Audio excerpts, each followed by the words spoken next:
Donc ce matin, on va voir deux choses. On va parler de l'importation dans Adobe Illustrator d'images liées à Photoshop. Donc on va avoir une image importée dans Adobe Illustrator qui restera liée au fichier sur le disque dur et qu'on modifie dans Photoshop. On verra les masques sur des vecteurs, on verra des masques sur des images importées dans Illustrator. Et on verra aussi enclencher la mise à jour automatique. Donc tout ça vous paraît peut-être un peu obscur et incompréhensible, mais on va le faire ensemble petit à petit et vous allez voir que c'est pas si compliqué que ça. Deuxième chose qu'on verra, c'est les motifs, comment utiliser les motifs existants, mais ça vous avez déjà vu un peu. Comment modifier les couleurs de motifs existants, comment modifier des motifs existants avec le générateur de motifs de Adobe Illustrator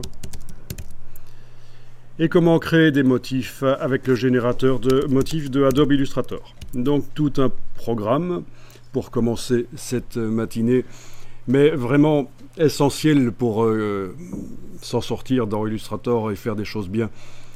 Donc on va jouer dans un premier temps avec des images, donc vous allez devoir aller chercher des images.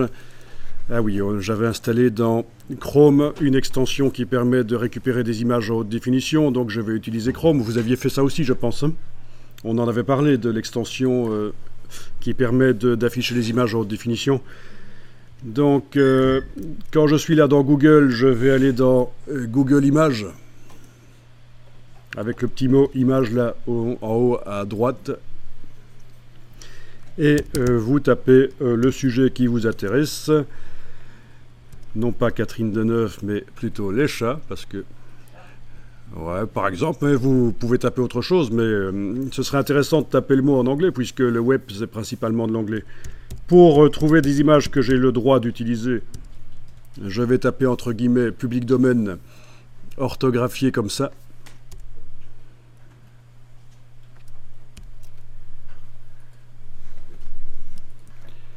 Quand vous survolez les images, vous voyez la définition des images.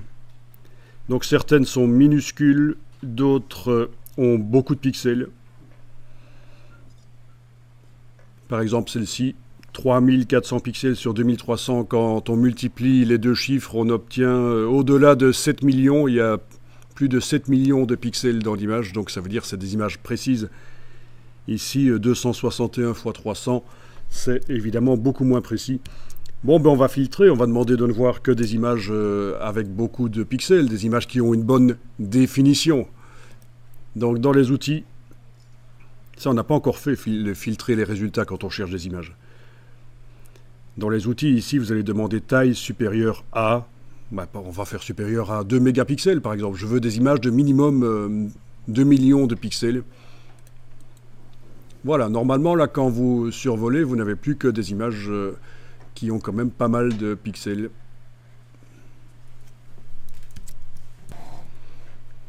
Alors, je vous laisse en choisir 3 qu'on va utiliser dans Illustrator et Photoshop en même temps. C'est ça qui va être nouveau ici, c'est qu'on va utiliser dans les deux logiciels en même temps, la même image, le même fichier qui est sur le disque dur sera ouvert en même temps sur les deux logiciels.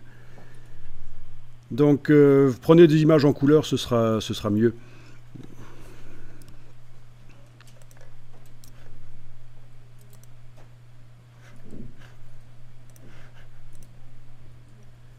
Voilà. Bon, le contrôle-clic ne marche plus, hein. Si vous faites contrôle-clic sur une image, ça ouvre dans un nouvel onglet, mais le bouton qui permet d'afficher l'image en haute définition n'est pas là. Donc il faut ruser pour contourner les limitations, les nouvelles limitations de Google début 2018. Simplement cliquez sur l'image et vous devriez voir le bouton View Image.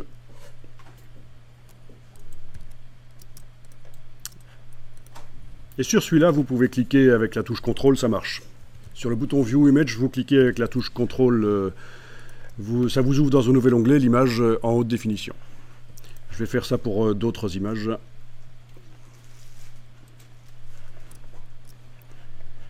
Ok, on va essayer de trouver des choses bien différentes quand même. Ok, donc cliquez sur l'image, CTRL-clic sur View Image. Voilà. Et en fait, ça n'a pas trop d'importance les images qu'on choisit.